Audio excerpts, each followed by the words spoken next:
Hey everybody, this is a quick video in case you have a Sony DVP-NS325 DVD player and you need to do a hard reset to the factory default settings on it.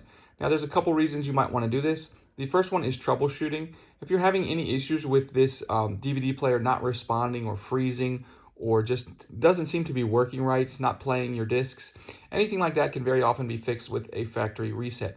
The other reason you might want to do this, and you'll have to do this either way, is if you want to set it up again as a new device, we can just go ahead and wipe everything off of the device and get it started like it's a brand new device. So it's really easy to do. We're going to come over, start by having the DVD player on, but it's stopped. It's not playing. And we're going to come over to the controller, and we're going to hit the display button right here. And then from the display button, it's going to pop up with a menu on here on the screen. And we're going to toggle through that menu until we get to the setup menu. And from the setup menu, we're going to toggle through until we get to the custom option. And from the custom option, we're going to scroll down to the reset option.